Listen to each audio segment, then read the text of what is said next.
Hello everyone, welcome to our channel Whiteboard Education. So today we are going to start exercise 5.2. So before starting this exercise, let me give you a brief introduction about this exercise. In this exercise, what we need to find out, we have to find out nth term of an AP. Okay मतलब अगर हमें एक AP दिया है तो हमें उसकी nth term find out करनी है और कई सारे क्वेश्चंस इससे रिलेटेड। तो अगर आपने मेरा प्रीवियस वीडियोस देखा होगा तो उसमें आपको बहुत अच्छे से क्लियर होगा कि हमने जो 5.1 एक्सरसाइज थी वो कैसे सॉल्व की थी और उसका इंट्रोडक्शन पार्ट भी मैंने आपको अच्छे से समझा दिया था। तो जो इंट्रोडक्शन पार्ट था उसमें आपको बहुत अच्छे से समझ में आ गया था कि हमें कॉमन डिफरेंस किस तरह से फाइंड आउट करना है। तो जब हम nth टर्म की बात करते हैं तो इसमें हम क्या करेंगे, जैसे कि let me give you one example.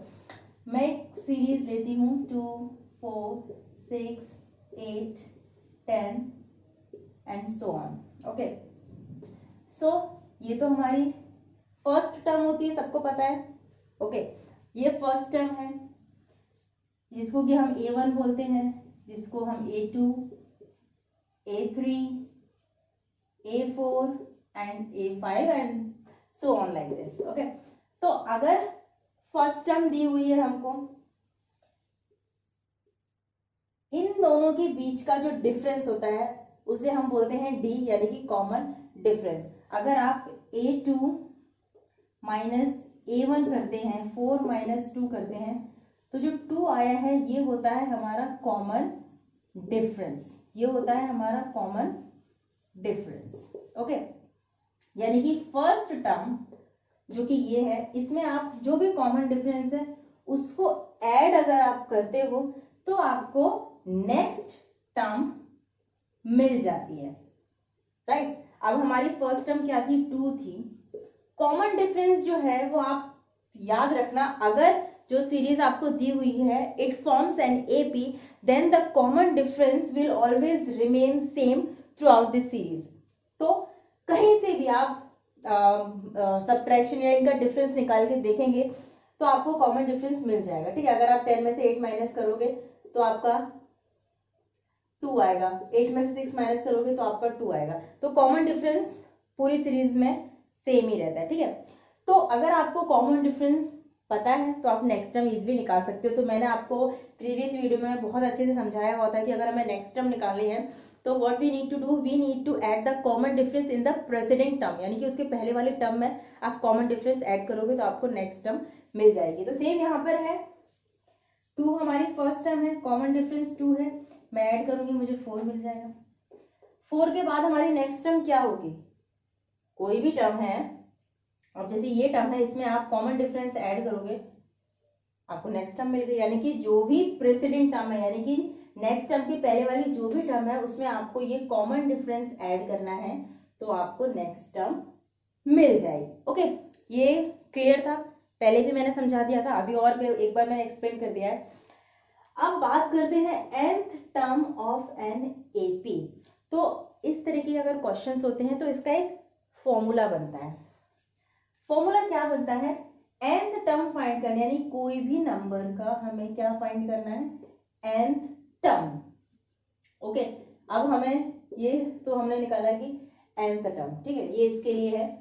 अब हमने nth टर्म कैसे निकालते हैं, a प्लस डी करके तो मैंने निकाला। अभी जैसे कि मुझे सेकंड टर्म निकालनी थी, मुझे क्या निकालनी थी, सेकंड टर्म निकालनी थी। तो ये टर्म है हमारी सेकंड टर्म में, अगर मुझे सेकंड टर्म निकालनी है तो जो भी मेरी फर्स्ट टर्म है उसमें मैं क्या ऐड करने वाली हूँ, कॉमन डिफरेंस ऐड करने वाली हूँ, राइट। कॉमन डिफरेंस यानी कि अगर फर्स्ट टर्म मेरी 2 है, कॉमन डिफरेंस मेरा 2 है, तो नेक्स्ट टर्म nth टर्म जो है मतलब सेकंड टर्म, nth टर्म मतलब जो भी यहाँ पर लिखी हुई है वो कौन सी हमारी नंबर ऑफ टर्म है, यानी कि जो सेकंड टर्म है वो क्या है हमारी 4 है। सेकंड टर्म की बात की गई है। आपको थर्ड टर्म निकालना है, थर्ड भी छोड़ दो, आपको फिफ्थ टर्म निकालना है। ये जो सीरीज दी गई है इसकी आपको फिफ्थ टर्म निकालनी है, ये हो गया फिफ्थ टर्म, ठीक है। क्या करना है, फर्स्ट टर्म प्लस प्लस। अब देखो पहले बहुत बेसिक तरीके से मैं आपको समझा देती हूँ, उसके बाद हम फॉर्मूला बनाएंगे। फिफ्थ टर्म निकालनी है, suppose this is our fifth term. Okay, मुझे ये निकालनी है, तो मुझे कितने, फर्स्ट टर्म में मैं डी ऐड करूंगी, फिर मैं डी ऐड करूंगी, ओके, फिर मैं डी ऐड करूंगी एंड फिर मैं डी ऐड करूंगी। मैंने कितने डी ऐड किए, 1 2 3 4 डी ऐड किए मैंने, यानी कि 4 टाइम्स मैंने कॉमन डिफरेंस ऐड किया है। ए मतलब first term, 4th time 4 times मैंने कॉमन डिफरेंस ऐड किया। कॉमन डिफरेंस क्या था, 2 2 + 4 2 = 8 10 आ गया। फिफ्थ टर्म मिल गई हमें 10, यानी कि फिफ्थ टर्म। अब आपने एक चीज देखी होगी, जब मैंने सेकेंड टर्म निकाला तो मैंने क्या किया, सिर्फ डी, यानी कि हम कह सकते हैं 1d, राइट। जब मैंने फिफ्थ टर्म निकाली तो मैं 4d कर रही हूं। अगर मुझे थर्ड टर्म निकालनी है, यहाँ पे नहीं दिखाई देगा आपको तो मैं यहाँ लिख देती हूँ, अगर मुझे थर्ड टर्म निकालनी है तो मैं क्या करूंगी, a + 2d, यानी कि जो भी टर्म निकालनी है उसका एक कम मैं यहाँ पे लूंगी। किसका एक कम, n, ये क्या थी, मेरी nth टर्म थी, nth टर्म थी, यानी कि जो भी मैं यहाँ पे ले रही हूँ d के साथ, वो मैं क्या ले रही हूँ, n से एक कम ले रही हूँ। n क्या है, nth टर्म ना, कौन सी टर्म निकालनी है, 11th टर्म निकालनी है, तो यहाँ पर क्या हो जाएगा 10d, यहाँ पर क्या हो जाएगा 10d। चलो मैं बता देती हूँ आपको निकालना। अगर मैंने बोला है इसी सीरीज में 11th टर्म क्या होगी, यानी कि आपको a11 निकालना है, यानी कि 10d, जो भी n है उसका एक कम, यानी कि 2 + 10 × 2, क्योंकि कॉमन डिफरेंस इनका क्या है 2, तो 2 + 10 2 = 20 22। इसकी जो 11th टर्म आएगी वो क्या होगी 22। ये क्लियर हो गया। अब मैंने आपको क्या बोला, जो भी टर्म हमें दी है उसका एक कम, यानी कि अगर कोई भी टर्म n है तो a + d में क्या करना है, n - 1 × d। अच्छे से लिख देती हूँ मैं, और अच्छे से लिख देती हूँ। यहाँ पर कोई भी टर्म n है, first number plus n - 1 d, d में जो भी n है उसका एक कम। क्लियर है, सिंपल है, कोई बड़ी बात नहीं है। सेकंड टर्म निकालेंगे तो 1 हो गया है ना। यहाँ पर क्या हो गया, a + 2 - 1d, 2 - 1 क्या होगा 1d होगा, तो ये 1d हो गया। फिफ्थ टर्म निकालेंगे तो 4d था, यानी कि 5 - 1d, राइट। सेम 11 है, 11 - 1 10d। तो आई होप ये क्लियर हो गया होगा फॉर्मूला। अब let's start the questions related to this formula. So friend, this is question number 4। इस क्वेश्चन की हेल्प से हम समझने की कोशिश करते हैं कि जो हमने भी फॉर्मूला एक्सप्लेन किया है आप लोगों को वो कैसे वर्क करेगा। ओके, तो फॉर्मूला ये है, an हमें पता है कि nth टर्म फाइंड करनी है, ठीक है। जैसे कि अगर मैं बोलूं कि 11th टर्म पर कौन सा नंबर होगा, राइट, वो ये है। a तो पता है हमें, फर्स्ट टर्म हमारी, n जो है वो नंबर ऑफ टर्म, यानी कि 11th टर्म, 11th टर्म पे कौन सा नंबर आएगा, वो नंबर यहाँ आएगा, और 11th टर्म वो यहाँ होगी। n जो है वो डिनोट करती है कौन सा टर्म, किस नंबर का टर्म, और d तो आप लोगों को पता ही है, कॉमन डिफरेंस। ओके, तो अब हम पहले तो ये देखते हैं कि an क्या दिया है। an मतलब कि एक पर्टिकुलर टर्म पर वो नंबर ये होगा। तो विच टर्म, यानी कि हमें ये टर्म पूछा है, विच टर्म, मैंने क्या बोला, n क्या है, कौन सी टर्म पर वो नंबर ये होगा। क्वेश्चन क्या है कि which term of the AP, AP की कौन सी टर्म पर ये नंबर आएगा, यानी कि 78 आएगा, यानी कि an हमें ऑलरेडी दे दिया गया है। a आप लोगों को पता है फर्स्ट टर्म है, यानी कि 3 है। n कौन सी टर्म है ना, कौन से नंबर की टर्म, तो वो हमें पता नहीं है। और d तो आप लोगों को पता है, a2 - a1 करते हैं, a2 - a1 means 8 - 3 is 5, right. अब ये जो हमें सब पता चल गया, तो let's put all these value in this formula. So an की जगह क्या आएगा 78, ए की जगह क्या आएगा 3, एन हमें नहीं पता, वो हमें निकालना है विच टर्म, टर्म हमें निकालनी है। डी क्या है, अभी अभी हमने निकाला 5। Let's solve this. 3 plus 5n minus 5, मैंने 5 का मल्टीप्लाई किया है n माइनस 1 से, सबको पता हो कैसे करते हैं। ओके, सो 78 3 माइनस 5 माइनस 2 आएगा।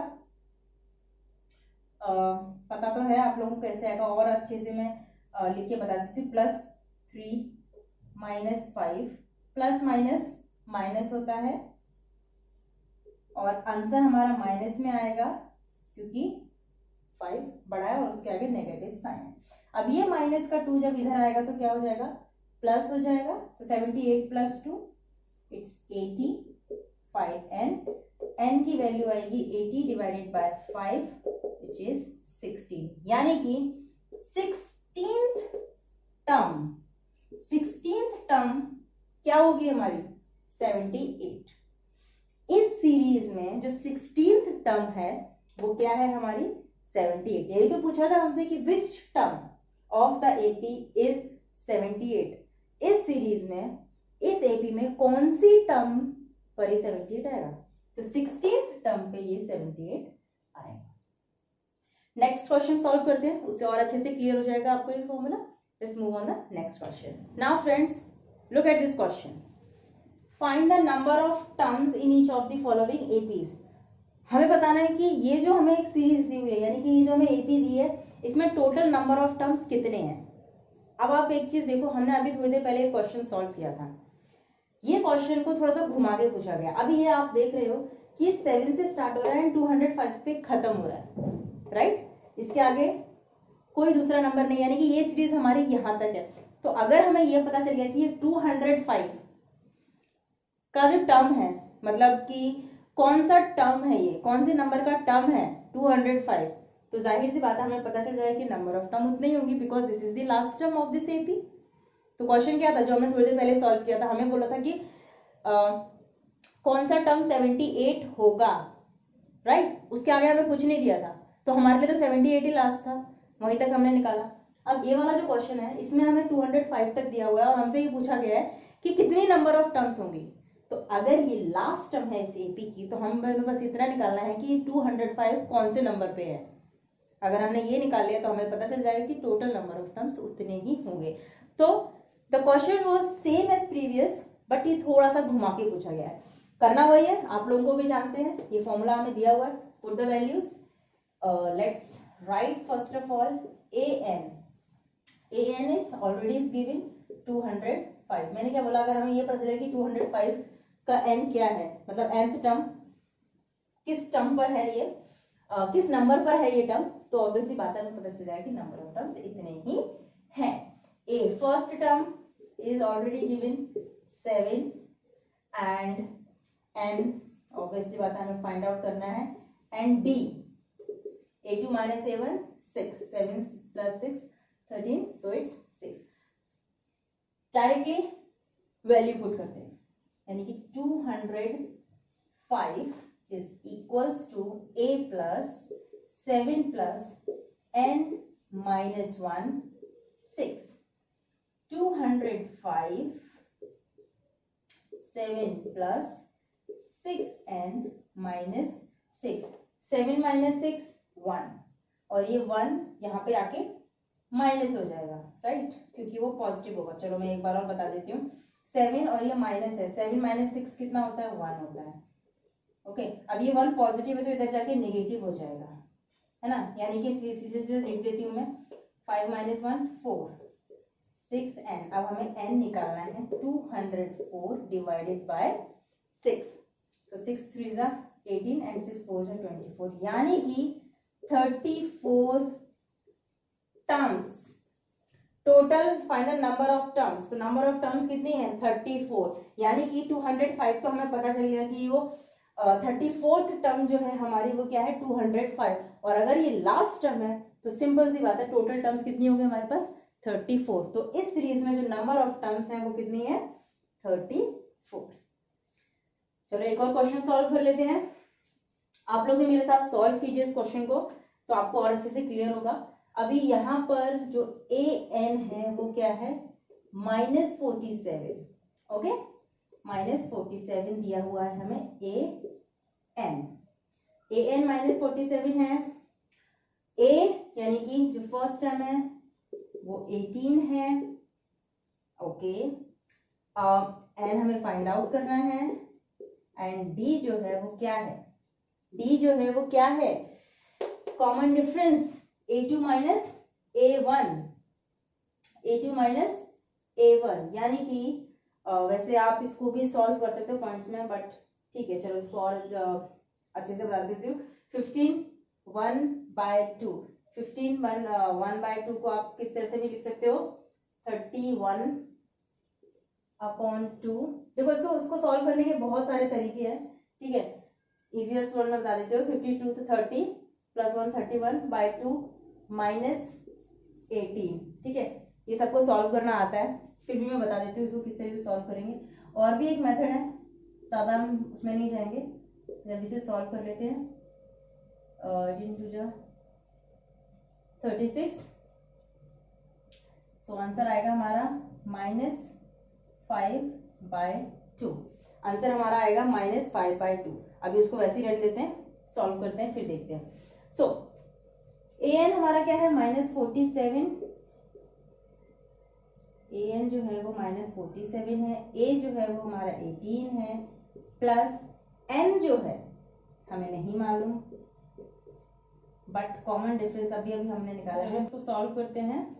अभी इसके बाद आ जाएगा हमारा -47, ये प्लस का 18 इधर जाके -18 हो जाएगा, एंड -1 -5/2। इसको सॉल्व नहीं करते, नहीं तो बहुत लेंथी हो जाएगा, अभी यही रखते हैं।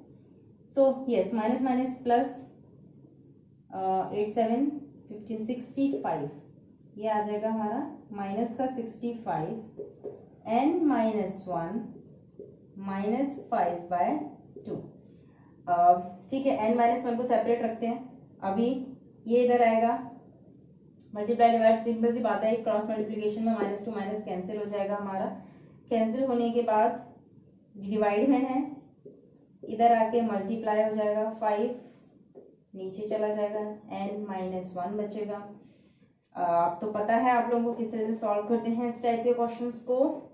सो यहाँ पे कट कर सकते हैं हम, 5 1 5, 5 3 15, right, 13 2 26 is equals to n -1, and n is equals to 26 + 1 27, यानी कि इस सीरीज में -47 हमारा लास्ट है, और हमने -47 जो है वो 27th टर्म है, और अगर ये लास्ट है तो इट मींस कि टोटल इस एपी में जो नंबर ऑफ टर्म्स हैं वो है 27। Okay, so number of terms in given AP